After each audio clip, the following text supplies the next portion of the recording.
ज्ञानतिमिरन्धस्य ज्ञानाञ्जनशलाकया चक्षुरुन्मीलितं येन तस्मै श्रीगुरवे नमः।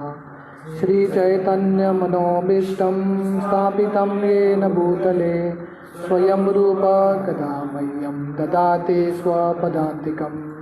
वन्देऽहं श्रीगुरो श्रीयुतः पदकमलं श्रीगुरोन् वैष्णवांश्च श्रीरूपं साग्रजातां सहगणा रघुनाथान्वितं तं सजीवं साद्वैतं सावधूतं परिजनसहितं कृष्णचैतन्यदेवं श्रीराधा कृष्णपादान् सहगणा ललिता श्रीविशाखान्वितंश्च।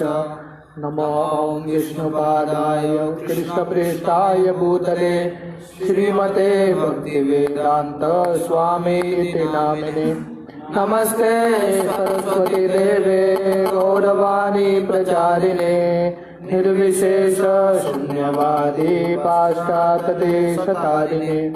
वंशाकल्पतरुभ्यश्च कृपा सिन्धुभ्येव च पतितानां पावनेभ्यो वैष्णवेभ्यो नमो नमः। जय श्री कृष्ण चैतन्य प्रभु नित्यानंद श्री अद्वैत गदाधर श्रीवासादि गौर भक्तवृंद। हरे कृष्णा कृष्णा कृष्णा हरे हरे हरे राम राम राम हरे हरे। हरे कृष्णा। तो आज सुबह हमने चर्चा किया कि कुरुक्षेत्र के युद्ध के बाद जब इतने रिश्तेदार सब मर गए तब उन्होंने सबका जो अंतिम संस्कार किया और बाद में सब लोग शोक करने लगे और कृष्ण ने क्या किया, सबको सांत्वना दिया। हमने टेक्स्ट कोड देखा, सांतव्याम आशि मुनिवीर हत बंधुर शुचार्पितम भूतेषु कालस्य गतिम दर्शयन्न प्रतिक्रियाम। हमने देखा कि भगवान कृष्ण बाकी मुनियों के साथ युधिष्ठिर, द्रौपदी इत्यादि जितने भी लोग थे सबको सांत्वना देते हैं, ये बताते हुए कि ये दुनिया में किसी चीज़ का शोक नहीं करना चाहिए। तो गीता में सबसे पहला जो श्लोक भगवान बोलते हैं वो कौन सा है? अशोच्यान अन्वशोचस्त्वं प्रज्ञावादांश भाससे गतासुन च नानुशोचन्ति पंडिता। तो ये पहला श्लोक है भगवान का और भगवान यही श्लोक में 3 बार बोलते हैं नानुशोचन्ति। अर्जुन को बोलते हैं शोक नहीं करना चाहिए। और गीता का अंतिम श्लोक कौन सा है? ऑलमोस्ट टुवर्ड्स द एंड, सर्वधर्मान परित्यज्य मामेकं शरणं व्रज अहम त्वाम सर्व पापेभ्यो मोक्षयिष्यामि मा शुचः। तो भगवान बोलते हैं शोक मत करो। तो पूरा गीता भगवान बोलते हैं अर्जुन को बोलने के लिए, ये दुनिया में जो स्थित प्रज्ञ है, जो आत्मा के स्तर पे है, वो किसी चीज़ का शोक नहीं करता, क्योंकि ये दुनिया में चीज़ जन्म होता है और उसी चीज़ का मृत्यु हो जाता है, इसीलिए कभी शोक नहीं करना चाहिए। तो गीता सुनने के बाद अर्जुन शोक करना छोड़ देते हैं। फिर जब युद्ध शुरू होता है, युद्ध के बीच में जब अभिमन्यु की मृत्यु होती है, अर्जुन फिर से रोने लगते हैं। तो जब अर्जुन रो रहे हैं तो अर्जुन देखते हैं कि कृष्ण भी रो रहे हैं। तो अर्जुन कृष्ण को देखकर पूछते हैं कि आप क्यों रो रहे हैं? तो कृष्ण बोलते हैं मैंने पूरा गीता सुनाया, शोक मत करो, फिर भी तू फिर से शोक करने लगा। तो कृष्ण फिर से गीता सुनाते हैं अर्जुन को और बाद में फिर से अभी सब लोग शोक कर रहे हैं और फिर से कृष्ण यहाँ पे सांत्वना दे रहे हैं। तो कहने का मतलब है ये दुनिया में शोक करने के लिए कारण अलग अलग आते रहते हैं समय के साथ साथ। तो इसलिए हमको गीता भागवत का जो संदेश है बार बार सुनना चाहिए। तो ऐसा नहीं कि एक बार गीता सुन लिया हो गया, वन साइडेड, एक बार गीता पढ़ लिया हो गया, ऐसा नहीं होता है। इसको बार बार पढ़ना पड़ता है। और हमने ये भी देखा कि सुत गोस्वामी बोल रहे हैं क्योंकि द्रौपदी के प्रति कौरवों ने अपराध किया था, तो उसके वजह से क्या हो गया, उन सब का नाश हो गया। तो हमने देखा था श्रील प्रभुपाद तात्पर्य में बताते हैं कि कौन सा भी अगर संस्कृति है, कल्चर्ड सोसाइटी है, तो ये 5 लोगों का रक्षा होता है, ब्राह्मणों का, गायों का, स्त्रियों का, बच्चों का और वृद्धों का। इनकी अगर रक्षा होती है तो दुनिया में शांति रहता है, और अगर इनकी अगर रक्षा नहीं हुई, इनका अगर पालन पोषण अच्छे से नहीं हुआ, तो दुनिया में बहुत सारा कष्ट आता है, युद्ध, ये सब लड़ाई के कारण यही है। तो हमने देखा कि कुरुक्षेत्र और रामायण के समय भी ये दोनों युद्ध हुए हैं क्योंकि स्त्रियों के प्रति अपराध किया। तो हमने टेक्स्ट 5 तक देखा था, आज टेक्स्ट 6 से देखेंगे। याजयित्वा श्वमेधस्त्वं त्रिभिरुत्तमकल्पके यद्यशः पावन दिक्षु शतमन्योरिवातनो। Translation: Lord Shri Krishna caused 3 well-performed Ashwamedha yajnas, horse sacrifices, to be conducted by Maharaj Yudhishthir, and thus caused his virtuous fame to be glorified in all directions, like that of Indra, who had performed 100 such sacrifices. तो उस ज़माने में अश्वमेध यज्ञ करना बहुत मुश्किल था, हर कोई कर नहीं पाता था। तो अश्वमेध यज्ञ कैसा होता था, एक अश्व को, एक घोड़े को सिलेक्ट करना पड़ता था जो स्पेशल घोड़ा है, और ये घोड़े को पूरी दुनिया में उसका भ्रमण करना पड़ता था, और जब वो घोड़ा वापस आएगा उसके प्रति यज्ञ होता था। तो जनरली किसी ने एक अश्वमेध यज्ञ कर लिया मतलब महान बात है, समथिंग वेरी ग्रेट। तो यहाँ पे कृष्ण युधिष्ठिर ने कितना अश्वमेध यज्ञ किया, 3 अश्वमेध यज्ञ, भगवान कृष्ण के कृपा से। तो युधिष्ठिर पूरे युद्ध के बाद युधिष्ठिर को बहुत बुरा लगता है कि उनको लगता है कि मेरे वजह से इतने सारे लोग मर गए। तो युधिष्ठिर हमेशा विलाप करते रहते हैं। तो इसलिए कृष्ण बोलते हैं आप अश्वमेध यज्ञ करो, अश्वमेध यज्ञ करने से आपके सब पाप धुल जाएंगे। तो युधिष्ठिर को भगवान कृष्ण की कृपा से इतना यश मिला जितना इंद्र को मिला है। जनरली इंद्र का पोस्ट किसको मिलता है, जो 100 अश्वमेध यज्ञ करता है, 100 हॉर्स सैक्रिफाइसेस, उसको इंद्र का पदवी मिलता है। पर वही जो यश है भगवान की कृपा से युधिष्ठिर को मिल गया। Purport: this is something like the preface of the performance of Ashvamedha yajna by Maharaj Yudhishthir. The comparison of Maharaj Yudhishthir to the king of heaven is significant. तो यहाँ पे युधिष्ठिर महाराज की तुलना किसके साथ हो रही है, इंद्र के साथ हो रही है। The king of heaven is thousands and thousands of times greater than Maharaj Yudhishthir in opulence. Yet the fame of Maharaj Yudhishthir was not less. तो जो इंद्र है, इंद्र का जो पदवी है और इंद्र का जो यश है वो लाखों गुना होता है, फिर भी भगवान की कृपा से युधिष्ठिर जो धरती के राजा हैं, जनरली धरती का राजा इतना शक्तिशाली, इतना यश नहीं होता इंद्र के जैसा, बट भगवान की कृपा से युधिष्ठिर का जो यश है इंद्र के सम्मान, इंद्र से ज़्यादा भी हो गया। The reason is that Maharaj Yudhishthir was a pure devotee of the Lord, and by his grace only king Yudhishthir was on the same level of the king of heaven, even though he performed only 3 yajnas, whereas the king of heaven performed hundreds. तो इंद्र ने 100 अश्वमेध यज्ञ किए हैं, युधिष्ठिर ने 3 किया है, फिर भी युधिष्ठिर का जो यश है वो इंद्र के समान हो गया। क्यों? क्योंकि युधिष्ठिर जो है पूरे तरह से शुद्ध भक्त थे, तो उन्होंने कुछ भी चीज़ अपने स्वार्थ के लिए कभी किया ही नहीं। उनका जिंदगी का लक्ष्य था हमको भगवान को संतुष्ट करना है। That is the prerogative of the devotee of the Lord.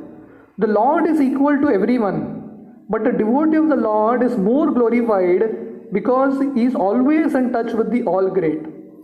तो भगवान सबके साथ समान भावना में देखते हैं, पर जो भगवान का शुद्ध भक्त है, भगवान ऐसे व्यक्ति को स्पेशल अटेंशन देते हैं, स्पेशल कृपा देते हैं।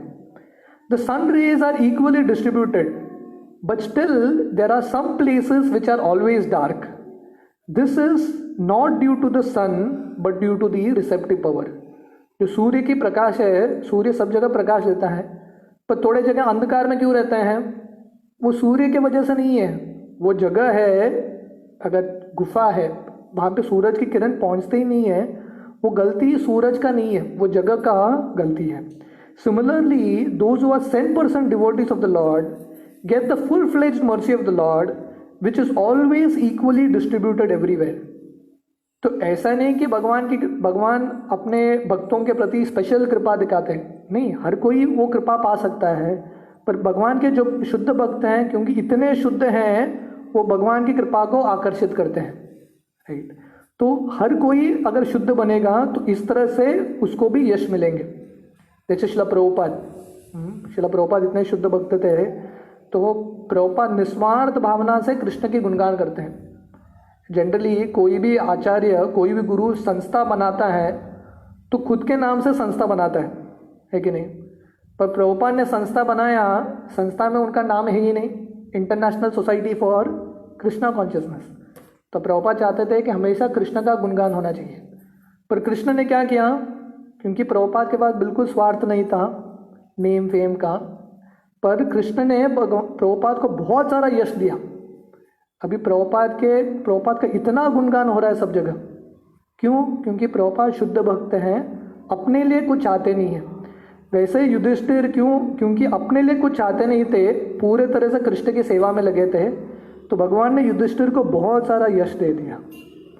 Text 7 आमंत्र पांडुपुत्रांश्च शयने योदस्व संयुता द्वैपायनादिभिर्विप्रे पूजिते प्रतिपूजिता। Lord Shri Krishna then prepared for his departure. He invited the sons of Pandu after having been worshipped by the Brahmanas headed by Srila Vyasdev. The Lord also reciprocated greetings. तो सब होने के बाद महाभारत का युद्ध हो गया, युधिष्ठिर को सांत्वना दे दिया, युधिष्ठिर ने 3 अश्वमेध यज्ञ कर दिए, युधिष्ठिर अभी सम्राट बन गए। तो कृष्ण बोलते अभी मैं चला। तो कृष्ण को किसी चीज़ के प्रति आसक्ति नहीं था। तो कृष्ण जहाँ पे उनकी ज़रूरत है वहाँ पे सेवा करते हैं, अपने भक्तों का गुणगान करते हैं और वहाँ से निकल जाते हैं। तो कृष्ण का पूरा ज़िंदगी देखेंगे तो ऑलमोस्ट सन्यासी का ही ज़िंदगी था। कृष्ण के पास कुछ पोस्ट पोजीशन था ही नहीं। वृंदावन में रुके थे। महाराज कौन थे वृंदावन के? नंद महाराज थे। पर कृष्ण ने उधर नंद महाराज की मदद की, सब ग्वालों की मदद की और वहाँ से निकल गए। मथुरा गए, मथुरा में कंस को मार दिया और सूरसेन को राजा बना दिया और वहाँ से कृष्ण निकल गए, द्वारका चले गए। हाँ, और द्वारका में भी वो राजा नहीं थे। बाद में वहाँ से हस्तिनापुर आए, हस्तिनापुर में युधिष्ठिर को राजा बना दिया। तो पूरे महाभारत युद्ध में एक्चुअल हम हीरो अर्जुन को मानते हैं, पर कृष्ण के बिना कोई जीतता ही नहीं था। हर एक मोड़ पे कृष्ण मदद करते हैं। पर जब युद्ध जीत जाते हैं, कृष्ण नहीं बोलते अभी मुझे त्रोण मिलना चाहिए, आसन मुझे मिलना चाहिए, नहीं। कृष्ण युधिष्ठिर को राजा बनाते हैं और वहाँ से निकल जाते हैं। तो जब कृष्ण वहाँ से निकल रहे थे तब सब पांडव आके कृष्ण की पूजा करते हैं। ब्राह्मणा सब व्यासदेव भी आते हैं और कृष्ण का पूजा करते हैं। और कृष्ण भगवान सबके ग्रीटिंग्स को रेसिप्रोकेट करते हैं और निकलने ही वाले हैं। Purport apparently Lord Krishna was a Kshatriya and was not worshipable by the Brahmanas. तो जनरली क्षत्रियों का पूजा, ब्राह्मण क्षत्रियों का पूजा नहीं करते, क्षत्रिय ब्राह्मणों की ही पूजा करते हैं। पर यहाँ पे ब्राह्मण कृष्ण की पूजा क्यों कर रहे हैं? But the brahmanas present there headed by Srila Vyasadeva all knew him to be the person of Godhead and therefore they worshipped him. पर सब ब्राह्मण और व्यासदेव जानते थे कि ये क्षत्रिय नहीं है, ये स्वयं भगवान है। The Lord reciprocated the greetings just to honor the social order that a Kshatriya is obedient to the orders of the Brahmanas. Although Lord Shri Krishna was always offered the respects due to the Supreme Lord from all responsible quarters, the Lord never deviated from the customary usages between the 4 orders of society. तो सब ब्राह्मण और जितने भी वर्ण के लोग थे सब जानते थे, स्पेशली जो भक्त थे, कि कृष्ण भगवान है, उनकी पूजा करते थे। पर कृष्ण हमेशा वर्णाश्रम का पालन किए। जैसे जब भी कोई ब्राह्मण आता था कृष्ण के पास तो कृष्ण तुरंत उठ के उनकी सेवा करते थे। तो भागवतम में 2-3 एपिसोड आता है, जब रुक्मिणी जी ब्राह्मण को भेजती है संदेश लेके कृष्ण के पास, तो कृष्ण पहले वो ब्राह्मण की सेवा करते हैं, उनके पैर को मसाज करते हैं, राइट। और इस तरह से कृष्ण उसको पूछता है अभी मैं आपकी क्या सेवा करूं। तो कृष्ण जनरली जो वर्णाश्रम के रूल्स हैं वो फॉलो करते हैं। The Lord purposely observe these social customs so that others would follow him in the future. तो भगवान जो हैं ये सब वर्णाश्रम के जितने भी नियम हैं वो पालन करते हैं। क्यों? क्योंकि आगे जाके लोगों को पता होना चाहिए कि कैसा करना चाहिए। यद्यत आचरति श्रेष्ठस, क्योंकि जो श्रेष्ठ व्यक्ति है जो करेगा बाकी लोग भी वही करेंगे। जैसे भागवतम में सुंदर वर्णन आता है, जब नारद मुनि कृष्ण को मिलने के लिए जाते हैं द्वारका में, तो कृष्ण के कितने महल थे? 16,000 महल थे। तो हर एक महल में कृष्ण का एक रूप था, कृष्ण ने विस्तार किया था। तो जनरली द्वारका में क्या होता था, कृष्ण 16,000 फॉर्म्स, इतने रानियां थी। और ऐसा नहीं कि एक ही कृष्ण भी 16,000 बन जाते थे। और जब दिन में सभा में जाना होता था, सब 16,000 कृष्ण आते थे और एक बन जाते थे और सभागृह में जाते थे और वापस आते थे फिर से 16,000।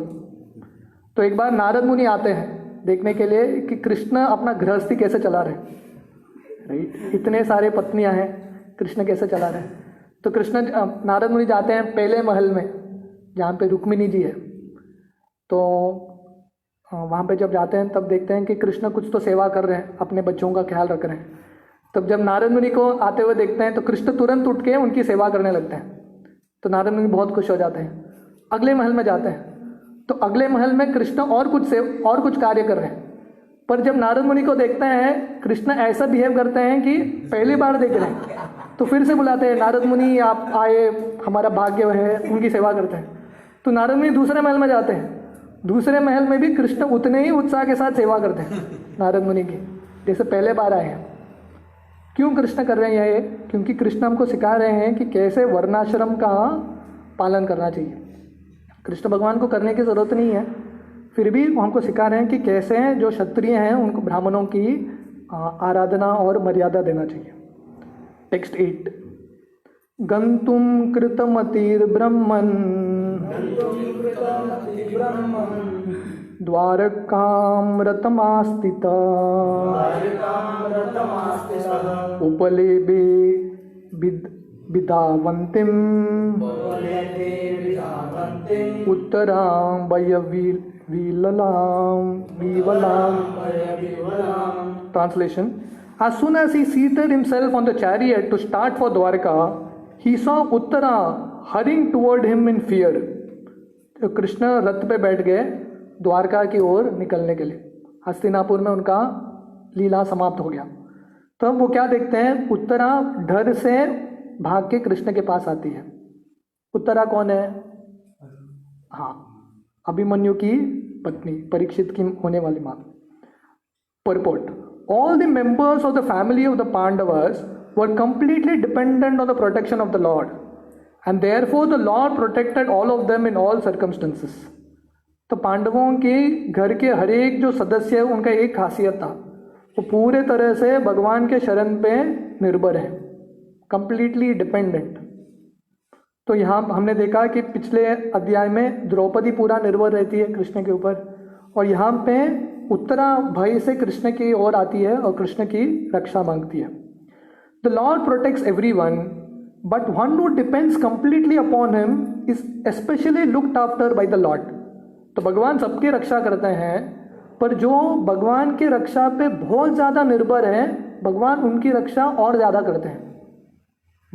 जैसे किसी माँ के 2 बच्चे होते हैं, जो सबसे छोटा बच्चा है कंप्लीटली हेल्पलेस है, तो माँ उसको ज़्यादा ध्यान देती है। क्यों? कि वो पूरे तरह से निर्भर है, क्योंकि बच्चे को पता है कि माँ के अलावा मेरा कोई है ही नहीं, इसलिए माँ भी रेसिप्रोकेट करती है। तो वैसे ही जो भक्त भगवान के पूरे तरह आश्रित हैं, भगवान उनके लिए स्पेशल कृपा दिखाते हैं। The father is more attentive to the little son who is exclusively dependent on the father. तो प्रभुपाद पिताजी का एक उदाहरण दे रहे हैं कि जो छोटे बच्चे हैं जो पूरे तरह से आश्रित है, माता पिता उनको ध्यान देते हैं ज़्यादा। टेक्स्ट 9, उत्तर उवाच पाहि पाहि महायोगिन देवदेव जगत्पते नान्यं त्वद् अभयं पश्ये यत्र मृत्यु परस्परम्। Uttara said, O Lord of the Lords, Lord of the universe, you are the greatest of all mystics. Please protect me, for there is no one else who can save me from the clutches of death in this world of duality. तो उत्तरा भगवान के गुणगान करते हुए बोलती है, पाही पाही महायोगिन।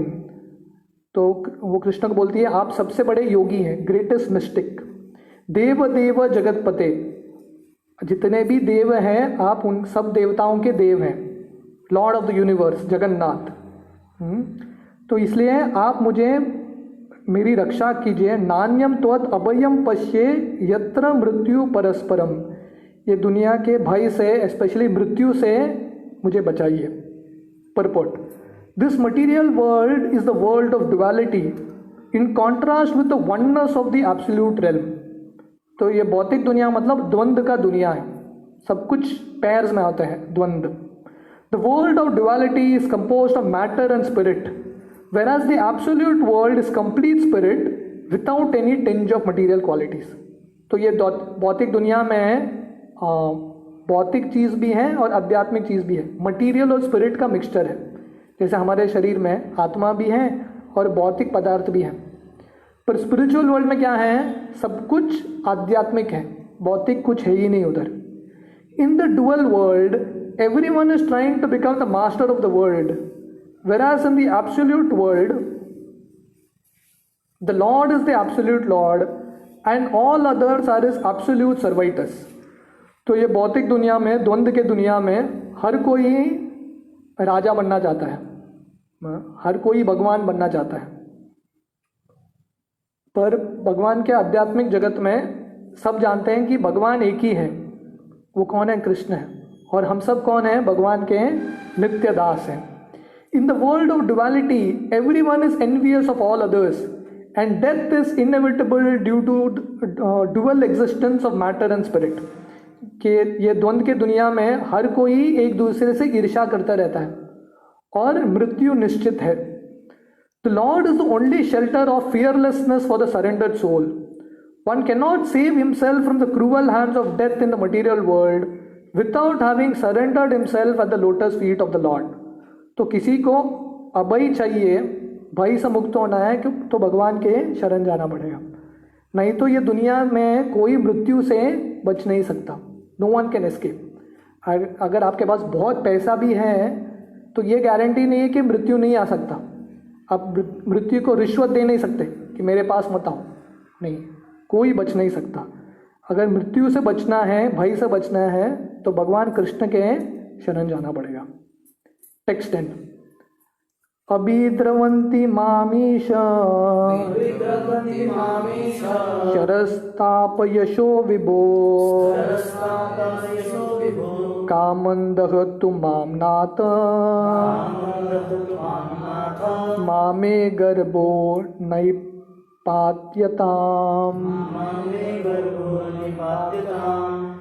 Translation, O my Lord, you are all powerful।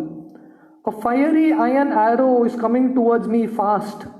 My Lord, let it burn me personally if you so desire, but please do not let it burn and abort my embryo। Please do me this favor, my Lord। तो तरह भगवान को बोलती है कि एक बहुत शक्तिशाली और तेजस्वी जो एक बाण है मेरे तरफ आ रहा है। मेरा ये प्रार्थना है कि अगर आपकी इच्छा है तो मैं मर गई तो चलेगा, पर मेरे गर्भ में जो बच्चा है उसकी आप रक्षा करो। Purport, this incident took place after the death of Abhimanyu, the husband of Uttara। Abhimanyu's widow Uttara should have followed the path of her husband, but because she was pregnant and Maharaj Parikshit, a great devotee of the Lord, was lying in embryo, she was responsible for his protection. तो ये जो incident कब होता है? अभिमन्यु के मृत्यु के बाद, कुरुक्षेत्र के युद्ध के बाद। तो श्रील प्रभुपाद लिखते हैं कि जनरली उत्तरा बाकी स्त्रियों के जैसे सती हो सकती थी, पर क्योंकि उसके गर्भ में परीक्षित थे, अभिमन्यु का पुत्र था, तो वो सती नहीं होती। The mother of a child has a great responsibility in giving protection to the child, and therefore Uttara was not ashamed to express this frankly before lord Krishna. तो हर एक माँ का कर्तव्य है कि बच्चे की रक्षा करना। तो जनरली जो भक्त हैं भगवान को जाके भौतिक मदद मांगते नहीं है, प्रार्थना नहीं करते भौतिक रूप से, पर क्योंकि माँ का कर्तव्य बनता है बच्चे की रक्षा करने के लिए, और उत्तरा के पास भगवान कृष्ण को छोड़ के और कोई आश्रय नहीं था, तो इसलिए बिना शर्म के उत्तरा जाके कृष्ण से रक्षा मांगती है। Uttara was a daughter of the great king, the wife of a great hero, the student of a great devotee, and later she was a mother of a good king also. She was fortunate in every respect. तो प्रभुपाद बोलते हैं उत्तरा का जिंदगी इतना सुंदर था कि वो महान राजा की पुत्री थी, विराट। हाँ, और उनकी जो वो स्टूडेंट अर्जुन के शिष्य थी बृहन्नाला के रूप में, और अभिमन्यु की पत्नी, और आगे जाके परीक्षित की माँ। तो सच अ सक्सेसफुल लाइफ। तो पिताजी भी महान थे, उनके टीचर शिक्षक भी महान थे, उनके पति भी महान थे, और उनका बच्चा भी महान है। तो इसलिए उत्तरा जाके भगवान कृष्ण से प्रार्थना करती है कि ये बाण से अगर मेरा मृत्यु हुआ तो चलेगा, पर ये बच्चे का रक्षा कीजिए। टेक्स्ट 11। सूत उवाच उपदार्य वचस्तस्या भगवान् भक्तवत्सला अपाण्डवम् इदं कर्तुं दोनेरस्त्रम् अबुध्यता। Sutta Goswami said, having patiently heard her words, Lord Shri Krishna, who is always very affectionate to his devotees, could at once understand that Ashwatthama, the son of Dronacharya, had thrown the Brahmastra to finish the last life in the Pandav family. तो कृष्ण भगवान क्योंकि हमेशा भक्तों के प्रति उनको प्रेम रहता है, भक्त वत्सल, भक्तों के प्रति उनकी हृदय में बहुत करुणा रहती है। कृष्ण को समझ में आ गया कि ये किसके वजह से हो रहा है, अश्वत्थामा के वजह से। अश्वत्थामा ने और एक ब्रह्मास्त्र छोड़ दिया है। तो पहला ब्रह्मास्त्र छोड़ा था और अर्जुन ने उसको वापस ले लिया, और कृष्ण और अर्जुन ने अश्वत्थामा को भेज दिया। फिर भी अश्वत्थामा के हृदय में बहुत ईर्ष्या था, बहुत गुस्सा था। तो अश्वत्थामा कोशिश करता है कि जो लास्ट पांडव के घर में जो लास्ट पुत्र है उसको मारना चाहिए। Purport: The Lord is impartial in every respect, but still is inclined towards his devotees because there is a great necessity for this for everyone's well-being. तो प्रभुपाद बोल रहे हैं कि भगवान सबके प्रति समान दृष्टि से देखते हैं, पर भगवान खासकर अपने भक्तों की रक्षा करते हैं क्योंकि इससे पूरे दुनिया का लाभ होता है। The Pandav family was a family of devotees and therefore the Lord wanted them to rule the world. तो भगवान कृष्ण कुरुक्षेत्र युद्ध क्यों करते हैं? क्योंकि भगवान का इच्छा था राजा कौन बनना चाहिए, भक्त बनना चाहिए, असुर राजा नहीं बनना चाहिए। तो इसलिए दुर्योधन और धृतराष्ट्र को वहाँ से आसन से उठाने के लिए और अपने भक्त प्रेमी भक्त युधिष्ठिर को वहाँ पे बिठाने के लिए भगवान कुरुक्षेत्र युद्ध रचाते हैं। That was the reason he vanquished the rule of the company of Duryodhan and established the rule of Maharaj Yudhishthir. तो इसके वजह से भगवान दुर्योधन को निकालते हैं और युधिष्ठिर जो उनके भक्त हैं उनको सिंहासन देते हैं। Therefore, he also wanted to protect Maharaj Parikshit, who was lying in the embryo. He did not like the idea that the world should be without the Pandavas, the ideal family of the devotees. तो भगवान कृष्ण युधिष्ठिर की भी मदद करते हैं, उनके मदद करके उनको कुरुक्षेत्र युद्ध में जिताते हैं और यहाँ पे परीक्षित की भी रक्षा करते हैं, क्योंकि कृष्ण का इच्छा है पांडव का परिवार हमेशा जिंदा रहना चाहिए, क्योंकि ऐसे महान भक्त जिंदा रहेंगे तब पूरे दुनिया का कल्याण होगा। तो इसलिए कृष्ण स्वयं जाके परीक्षित की मदद करते हैं। तो हम टेक्स्ट 12 से कल सुबह के सेशन में देखेंगे। हरे कृष्णा।